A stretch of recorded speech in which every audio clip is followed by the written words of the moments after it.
You're watching Jim Cantelon today. This is Bible Study for the 21st Century.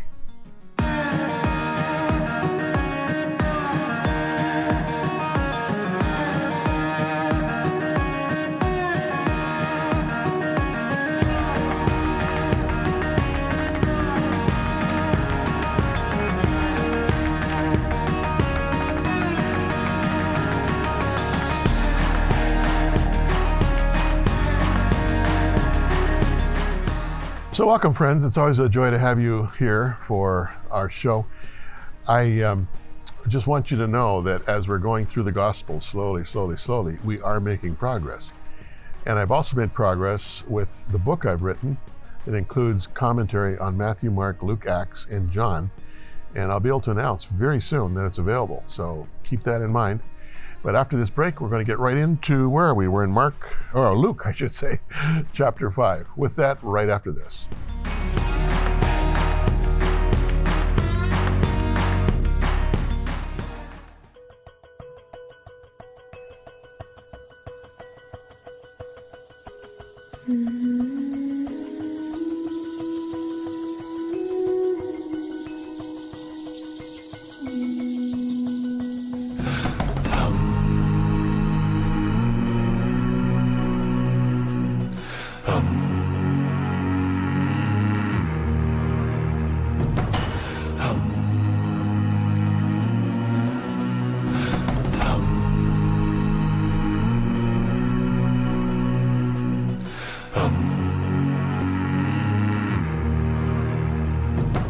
Assure you from the inside it is happening.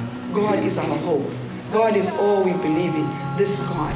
And He has called us to be the repairers of wars and to take care of the widow and the orphan in their time of need.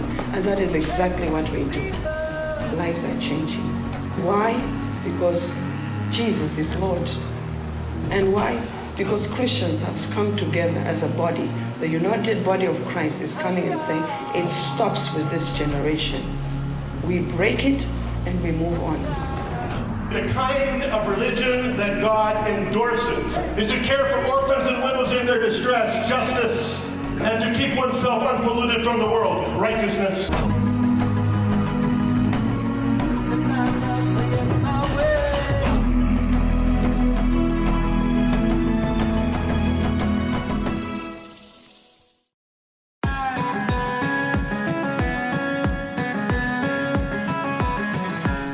Just a little reminder, friends, I try to, keep you aware of this from time to time. When we're dealing with the Gospels, we're dealing not only with Jesus and His life and ministry and His teaching, but we're also dealing with a culture and a history, that being the culture and history of Israel. The history of Israel, which goes back, long before Jesus' time, right back to, if you will, God's putting his hand on Abraham's life way back there. But it's a culture that is very impacted by the religion of the day, by what's called the oral tradition, the teachings of the rabbis that were kind of adjunct to, add-on to, expansion of, interpretation of what we call the Mosaic Law, that's kind of encapsulated in what we call the Ten Commandments, although there's 613 Mosaic laws, which is a study in itself. But last time we were looking at the objections that the scribes and Pharisees, who are two of the major religious parties in Israel, the objections they were making to Jesus' life and ministry. And they objected, first of all, to, in this case, as we saw last week, to Jesus' disciples who weren't fasting twice a week like the Pharisees were. And Jesus dealt with that. Now we're going to shift gears, and let's pick it up in verse 36 of chapter 5, which is the last line of what you see on the screen. Then He spoke a parable to them. No one puts a piece from a new garment on an old one. Otherwise, the new makes a tear. And also the piece that was taken out of the new does not match the old. And no one puts new wine into old wineskins, or else the new wine will burst the wineskins and be spilled, and the wineskins will be ruined. But new wine must be put into new wineskins, and both are preserved. And no one, having drunk old wine, immediately desires new, for he says, the old is better. Now, the eating, not eating theme is picked up now in terms of a drinking metaphor. Jesus refers to the common sense, really it was common sense, practice of storing new wine in new wineskins. I mean, we can put that together. Wineskins, of course, were goat skins in the main. And a new wineskin would expand as new wine fermented and expanded. Whereas if you put new wine in an old wineskin that had already expanded, as the new wine expanded, it would burst the old wineskin because it had no more room to stretch. That's basically the metaphor he's using. And the application here is clear. He's saying to the scribes and Pharisees, look, what I'm teaching you here is new wine. And it's going to expand. The oral law, which was the tradition of the elders, and this was the interpretation that rabbis and elder statesmen in Israel's religious system had imposed on the Mosaic law. The oral law was fixed. It wasn't dynamic. It had no elasticity. It was firmly determined. And what Jesus is saying here is, I'm giving you new wine. You have an old wineskin, and sooner or later, your wineskin's going to burst as my wineskin begins to expand. That's essentially the metaphor. And of course, he's not just thinking in terms of a kind of a philosophical view of his teaching. He knew something that no one at that time knew, and that was that what he was planting in the world, if you will, if I can switch metaphors here, was going to grow into a major crop of people turning in faith to the Lord through the death and resurrection of Jesus. And it would expand beyond the little sandbox of Palestine. It would go, throughout the Mediterranean basin. It would go into Asia Minor. It would go into Italy, Spain, up into France, and all the way to Britain as we know it now.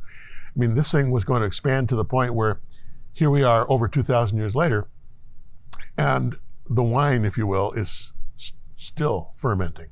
There's still growth. And you cannot contain it in a fixed wineskin.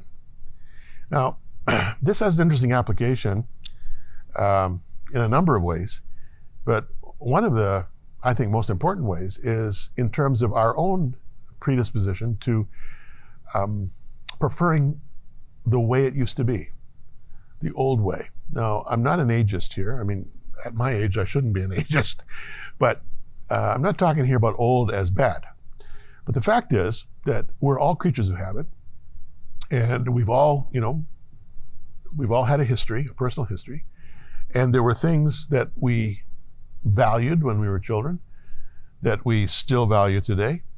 I'll give you an example. A few months ago, we celebrated Christmas. Well, a lot of us have fixed ideas of how Christmas should be celebrated, right? And it's always a bit of an adjustment for us, if not a jolt, when we see how other Christian cultures in other parts of the world celebrate Christmas. Like, it's a shock for some people to realize that there are some Orthodox Christians who celebrate Jesus' birthday a week and a half later. What? What's up with that? There's so many other traditions. I mean, the caroling tradition, the what do you do Christmas Eve tradition, all those kinds. The point I'm making is that we like what we have grown accustomed to. We have a comfort level with a certain wineskin, to get back to Jesus' metaphor. So it's difficult for us then to adjust, to adapt when something comes along that confronts us with the necessity of change.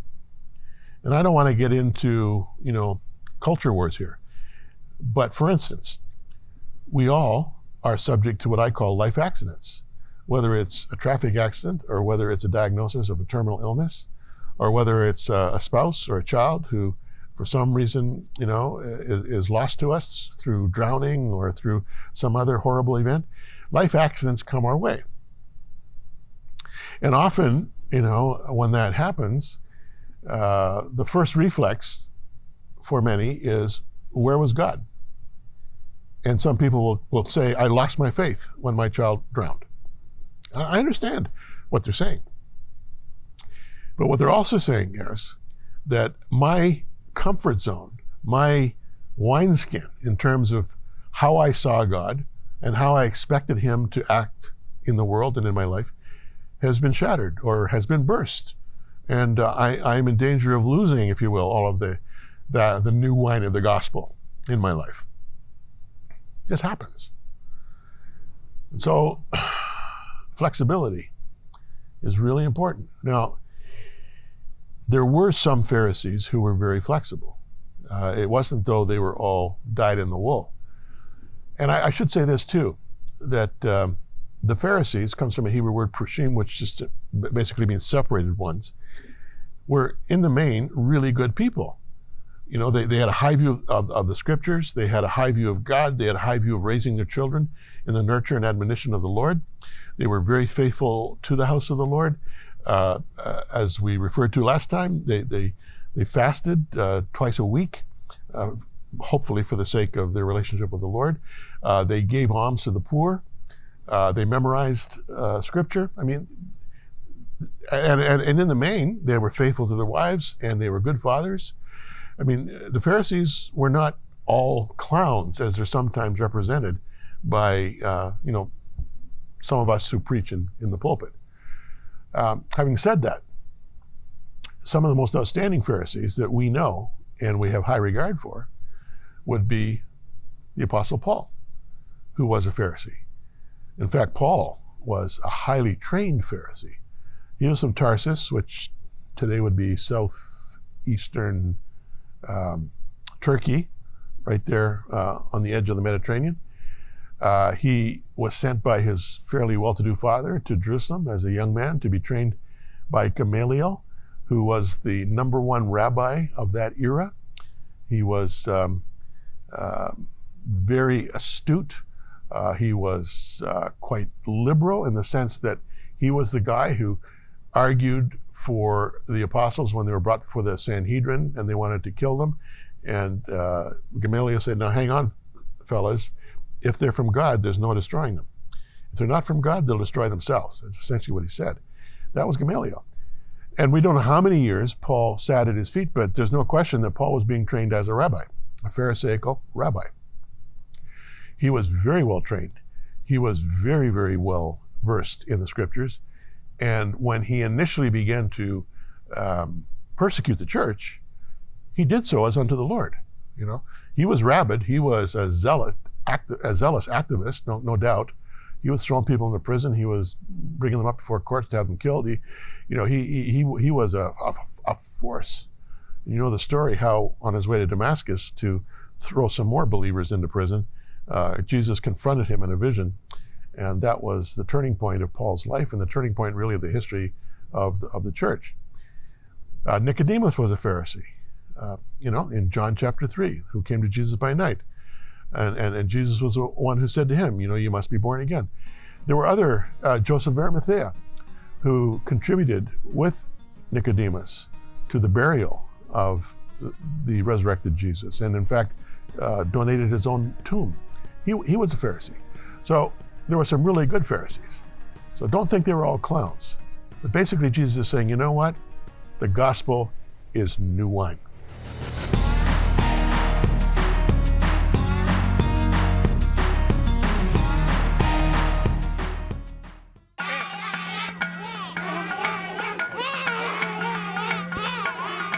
Why dance when you have very little?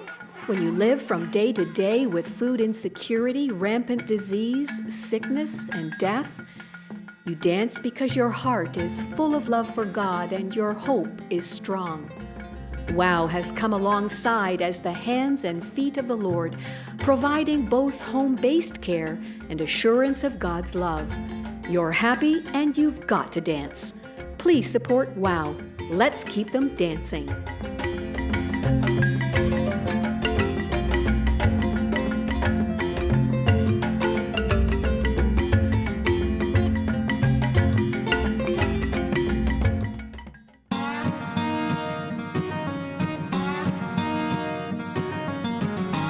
So the scribes and the Pharisees, and as I said a moment ago, the Pharisees were not all bad guys.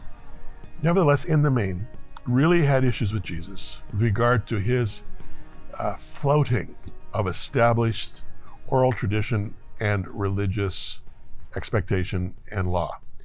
And so whether it was fasting or whether it was other eating with prostitutes and sinners, as Jesus was wont to do, and anything that offended their sense of what righteousness was from the oral tradition, rabbinic interpretation of the Mosaic law, anything like that, for them was a huge offense and in many cases seen as blasphemous. And so they were always upset with Jesus.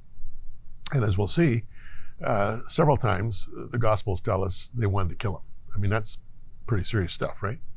Well, now we're going to have another issue, and it relates to the Sabbath. And it's one of, well, in fact, we'll look at two Sabbath controversies here in chapter 6 of Luke. Okay, now it happened on the second Sabbath after the first that he went through the grain fields. And his disciples plucked the heads of grain and ate them, rubbing them in their hands. And some of the Pharisees said to them, "Why are you doing what is not lawful to do on the Sabbath?" But Jesus answering them said, "Have you not even read this? What David did when he was hungry, he and those who were with him, how he went into the house of God, took and ate the showbread, and also gave some to those with him, which is not lawful for any but the priest to eat. And he said to them, the Son of Man is also Lord of the Sabbath." Now this is a fascinating passage. Now, first of all, I have a question. What were the Pharisees doing following Jesus and his disciples through farmers' fields on the Sabbath? First of all, you get a mental picture of Jesus, walking a small circle of disciples surrounding and or following him, a larger group probably of hangers-on in their train, and then a bunch of surly Pharisees hurrying after them at a distance, desperate to find fault. And they did find fault. It was the Sabbath, okay? Now, that's why I said I'm surprised the Pharisees were following Jesus. Why? I think they must have leapt into Jesus' entourage at an opportune moment when they didn't transgress the law about a Sabbath day's journey. The Jewish historian Josephus, very important guy, and you can Google Josephus or you can pick up his books, sometimes in secondhand bookstores. He describes a Sabbath day's journey as approximately 5 to 6 furlongs. What in the world is a furlong? It's about 606 feet, 2 inches to be exact.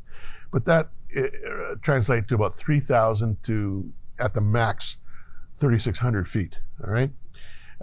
When Joshua was leading the children of Israel across the Jordan, he ordered them to follow the lead of the ark at a distance of 3,000 feet or 2,000 cubits. Now, a cubit is about the length from the top of my fingers here to my elbow. The average man's arm, that's about 1.5 feet. That's a cubit. Now you know, okay? What's a cubit? What's a furlong? This walking behind the ark at 2,000 cubits or 3,000 feet became sort of the bar, became the standard for what became called as a Sabbath day's journey. And for centuries, this was the case. On the Sabbath, an observant Jew was required to basically stay at home. And if he did walk any distance at all, he couldn't go more than 2,000 cubits, no more than 3,000 feet. Now, this was an inconvenience. So the scribes, you had the Pharisees, the Sadducees, and the scribes. The Pharisees were the separated ones. They were the day-to-day godly ones. The Sadducees were the temple elite. They were the ones that ran the temple rituals and also controlled the temple economy, which was huge. And then the scribes were like the lawyers. They were like the religious lawyers. So you had these three groups: Pharisees, scribes, and Sadducees. The scribes, these legal guys, they came up with a plan doubling the allowable distance to 4,000 cubits. What, huh? What's up with that? Well, their solution was this. Now, this is just the truth. And Josephus talks about it. And there's other sources I could refer you to, but let's just deal with what Josephus tells us.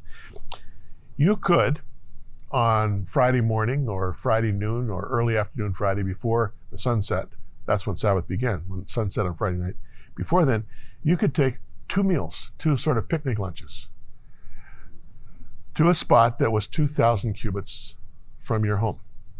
And you would choose a spot that just conveniently happened to go by some of your best friends' houses or some of your relatives' houses, right? And there, on a hillside, you could have a meal. And in having the meal there at that spot, you're establishing a home for the weekend. You take the second meal and you hide it under a bush or under a rock or something. And because you've done that, it's your home for the weekend. So you come back, the Sabbath hasn't started yet. Now it starts on Friday night. So either early evening Friday or Saturday morning probably, you could walk, 2,000 cubits, stopping in on your friends and relatives on the way, go to that meal that you've cached away there, have the meal, and then walk back. And that way, you're doing 4,000 cubits without breaking a law. So said the scribes. There you go. That was a solution. Well, I don't know if these Pharisees had done that, but nevertheless, they managed to intercept Jesus and his disciples and his entourage as they're walking through these wheat fields, and they're looking, for some kind of a Sabbath violation. And guess what? They found one. Now, harvesting and threshing on the Sabbath was forbidden in a list of 39 Sabbath proscriptions mandated by rabbinic oral law. Jesus' disciples were doing what I and a lot of other prairie kids did when I was a kid in Saskatchewan, walking through ripe grain fields, and you kind of slide your hand along a sheaf of wheat, and the grains and the chaff come off into your hand. You rub it like this, and all the chaff comes off, and carefully you blow, all the chaff blows away, and you're left with, 12 or 13, 15, 20 little grains, kernels of wheat in your hand. And you pop them in your mouth. Now, you got to be careful because it's like chewing rocks. I mean, it's a tooth breaker for sure. So you got to just kind of let them swish around there for a while and soften a little bit before you very carefully begin to munch on them. And you could be munching on them for about a half an hour if you want to. They're so hard to chew. But that's what the disciples were doing. Technically, they were harvesting and threshing. This tooth cruncher was an offense to these Pharisees. So they jumped on this blatant ad hoc harvesting in a scolding tone and demanded, "Why are you doing what's unlawful on the Sabbath?" Without skipping a beat, Jesus answered their question with one of his own. Have you never read what David did? Now, what he's talking about is something you can read about in 1 Samuel chapter 21. 1 Samuel chapter 21, verses 1 to 6. What had happened there was that David was on the run from Saul. This was early on, while David was still serving Saul. Saul wanted to kill David because now people were singing, Saul has killed his thousands, David his 10,000s. David, even though he was just in his early 20s at this point, had become a hero of Israel, and Saul felt threatened. So Saul's trying to kill him. David's on the run. David is hungry. He's had to run away without food. He's got a small group of men with him. So he goes to one of the little sort of mini temples, places where people worship the Lord. And he goes to the priest and asks him for food. And the priest says, I don't have any food. All I have is the showbread, as it's called. I've got the bread that is sanctified, that is there for the day before the Lord, and then only the priest can eat it until fresh bread is brought the next day. But it was sanctified. It was holy. It was not to be touched by anyone by the priest. And David said, give me the showbread. And the priest did. Because he had such regard and respect for David, probably a little afraid of him too, because he also had Goliath's sword with him. I don't know why he had it. And he gave it to David to go out to defend himself as he ran from Saul. Nevertheless, the subtle suggestion when he says, have you not read, or have you never read, the subtle suggestion was that they were biblically illiterate. And that could have silenced them in itself. But Jesus' reference to David's eating consecrated bread shut their mouths at once, because this was certainly an aberration. It was certainly a flouting of a very established oral tradition. And they couldn't acknowledge that human need trumps the letter of the law, which it does every time. It is ever thus, as my father used to say, with all legalisms and legalists throughout history. How we've always done it takes precedence over what needs to be done. Because when you get right down to it, friends, freedom is scary. I'll be back right after this.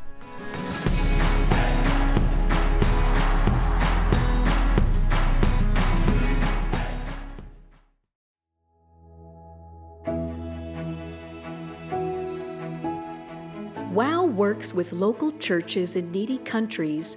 We mobilize those churches, pastors, and volunteers in a concerted effort to care for orphans and widows in their homes and villages. Through that strong faith-based platform, we're able to not only provide food, medicine, and crisis intervention, but we're also able to lead these afflicted ones to faith in God. It's powerful, humbling, and well worth the effort. Please support WOW with your generous gifts and faithful prayer. Thank you.